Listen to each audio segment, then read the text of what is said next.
हमारा माल पकड़ा गया देवा साहब। तो इतना परेशान क्यों होते हो भंडारी? राजा और रघु भी तो पुलिस की गिरफ्त में हैं। जी, लेकिन अगर उन दोनों में से किसी ने अपनी जबान खोल दी तो?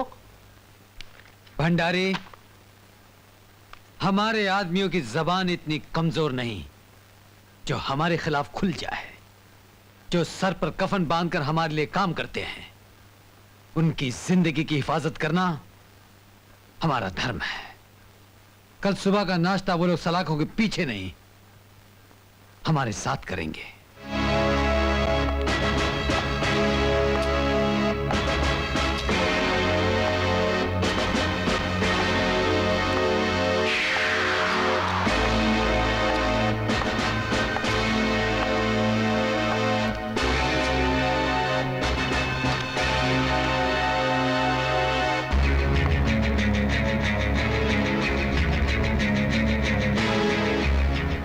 मेरी तुम दोनों के साथ कोई जाति दुश्मनी नहीं है, और ना ही मैं उन सब हथकंडों का इस्तेमाल करना चाहता हूं जिससे पत्थर तक बोल उठते हैं।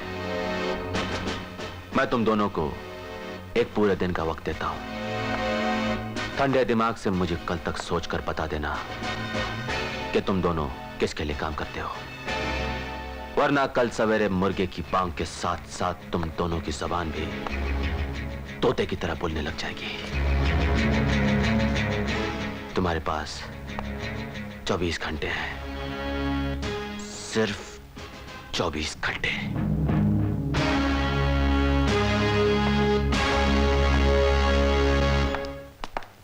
ओ लगी! Idiot! Sorry sir, sorry for the टक्कर। दिन भर सपना देखते देखते अब आंखें बंद करके चलने की आदत हो गई तुम्हारी।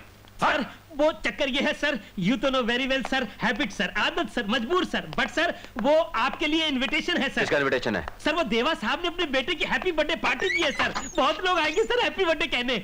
हाँ शर्मा, अक्सर जब फंदा करीब आ जाता है तो बड़े लोग बचने के लिए जश्न मनाते हैं।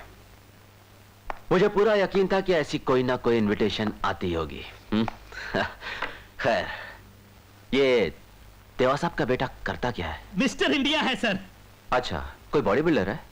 नो सर, मेरा मतलब है किसी को नजर नहीं आता है। मिस्टर इंडिया के अनिल कपूर की तरह। सर उसका फादर हर साल उसका बर्थडे मनाता है, बहुत बड़ी पार्टी होती है, पर सर वो गायब रहता है। सर आपके कार्ड पे मैं चला जाऊं, I want to enjoy. Sorry sir. Okay sir. इस बर्थडे पार्टी में मैं जरूर जाऊंगा।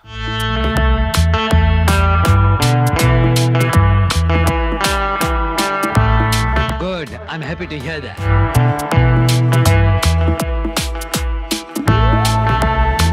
आओ इंस्पेक्टर आओ। हेलो। जानते हो, हम अपने बेटे के जन्मदिन के मौके पर अपने अजीज दोस्तों और उससे भी ज्यादा अपने अजीज दुश्मनों को जरूर बुलाते हैं। आपका दर्दान है ये तो अपने नाम का कार्ड देखते ही जान गया था। मैं भी अपनी दुश्मनी बड़ी दोस्ती के साथ निभाता हूं, इसीलिए तो आज वर्दी उतार कर आया हूं, वरना अपनी मां की सौगंध खाई थी मैंने, जिसका जिक्र इतने लोगों के सामने करके उसकी अहमियत कम नहीं करना चाहता। बोलो क्या पियोगे, ठंडा या गरम? माहौल गरम है इसीलिए कुछ ठंडा, वो भी आपके लिए, ताकि आप सब कुछ ठंडे दिमाग से सोचें और कानून की जकड़ मजबूत होने से पहले आप खुद अपने आप को कानून के हवाले कर दें। इंस्पेक्टर, हमें अपने बेटे के जन्मदिन के मौके पर अब शगुन सुनना पसंद नहीं है। मगर उस बेटे ने किस शगुन में जन्म लिया है देवा साहब, जिसका जन्मदिन तो मनाया जाता है पर वो खुद कभी नजर नहीं आता। दिल में बसने वालों की तलाशी नहीं ली जाती इंस्पेक्टर। मेरा बेटा तो अब भी मेरे पास है, मेरे दिल में बसता है, मेरी सांसों में जीता है। अजीब इत्तेफाक की बात है देवा साहब, जो आपके दिल में है उसका जश्न तो सारा शहर मना रहा है। एक बेटा और भी है जिसका जन्मदिन भी इत्तेफाक से आज ही की रोज है, पर उसकी मां अकेली घर पे उसका इंतजार कर रही होगी। कौन है वो खुशनसीब? बदनसीबी से वो आपके सामने ही खड़ा है। आज के दिन सिर्फ खुशनसीबी पैदा होते हैं। जाओ, सब कुछ भूलकर मां का आशीर्वाद लो। जंग में मां का आशीर्वाद ही ढाल बनकर काम आता है। ठीक कहते हैं आप। आपके बेटे के लिए लंबी उम्र की दुआएं देकर अपनी मां से जंग के लिए आशीर्वाद लेने जा रहा हूं। आज तुम्हारे इस जन्मदिन के मौके पर हमारा यही तोहफा है कि इस जंग में जीत तुम्हारी ही हो। जन्मदिन मुबारक हो। Thank you.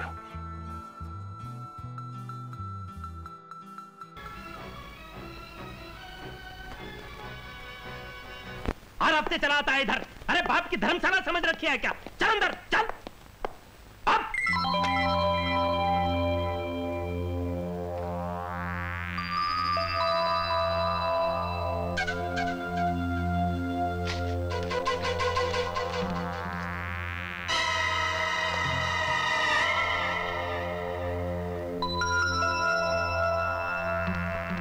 अभी रात के 8:30 बजे हैं।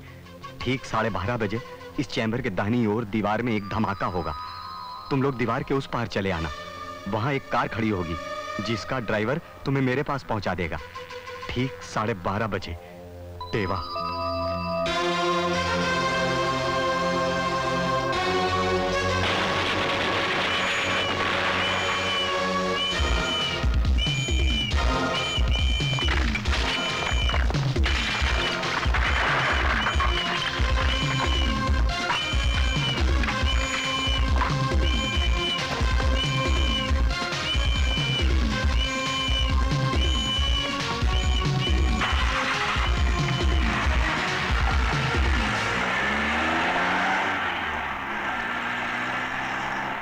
देखा, ये है जलवा देवा साहब का।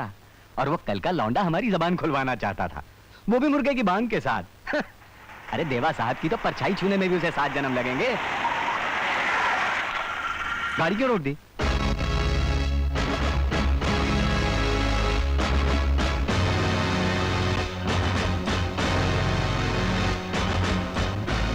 तुम जैसे वफादार कुत्तों की जबान ताकत से नहीं, दिमाग से खुलवाई जाती है। इस कसट में तुम लोगों का एक बालिया बयान है, जिसके बिना पर मैं तुम्हारे बॉस देवा की गर्दन कल कानून के पंजों से जकड़ दूंगा। जानते हो इंस्पेक्टर, पुलिस स्टेशन में लिया गया बयान या टेप किया हुआ सबूत अदालत नहीं मानती। अदालत हमारे बयान को सुनकर ही कोई फैसला देगी, और हम बयान तब देंगे जब जिंदा रहेंगे। तो You bloody bastards!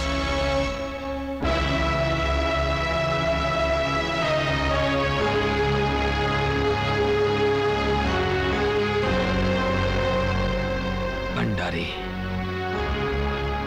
रघु और रॉजर की मौत का जिम्मेदार मैं हूं। उनके बीवी बच्चों को शक्ल दिखाने का हौसला मुझ में नहीं है। हाँ, आज से उनके परिवार की सारी जिम्मेदारी देवा के कंधों पर है। देवा साहब, आज रघु और रॉजर मारे गए, कल को मैं मारा जा सकता हूं, और परसों भगवान न करे आप पर भी तो आंच आ सकती है। जो गुनाह के राहगीरों, मौत उनकी हमरा होती है, मगर वो इंस्पेक्टर तो अपने फर्ज की जंग लड़ रहा है। ये आपकी गलतफहमी है देवा साहब। ये जंग फर्ज की नहीं, बल्कि अपने स्वार्थ की है। तुम कहना क्या चाहते हो? यही कि हमारी जान का दुश्मन इंस्पेक्टर सूर्य प्रताप नहीं, बल्कि शेषनाग का होने वाला दामाद है। क्या? जी, शेषनाग की भतीजी की शादी इंस्पेक्टर सूर्य प्रताप से हो रही है, और इसीलिए वो आपका दुश्मन बन गया। अगर ये सच है भंडारी, तो सूर्य प्रताप कल का सूरज आखिरी बार देखेगा। लेकिन मैं उस पुलिस ऑफिसर को नहीं, उस इंसान को खत्म करना चाहता हूं जो पुलिस की वर्दी के नाम पर कलंक है। पता लगाओ कि वो वर्दी के बिना कब होता है। रोज सुबह जब वो मंदिर जाता है। सूर्य प्रताप, तुझे तो मैं अपने हाथों से खत्म करूंगा।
गोली चलाइए देवा साहब, शूट। वो निकल जाएगा। Shoot sir, shoot. ना भंडारी, एक मां के सामने उसके बेटे को खत्म करके उसे बेसहारा बना दो। नहीं, ये पाप मुझसे नहीं होगा। सर, आप तो गीता में विश्वास रखते हैं, और फिर कृष्ण ने गीता में कहा है कि युद्ध के मैदान में कोई किसी का बेटा, भाई, पिता या रिश्तेदार नहीं होता। ठीक कहते हो भंडारी, वो गीता किशन की है, लेकिन ये गीता मेरी है। यानी कि भाभी? हाँ भंडारी,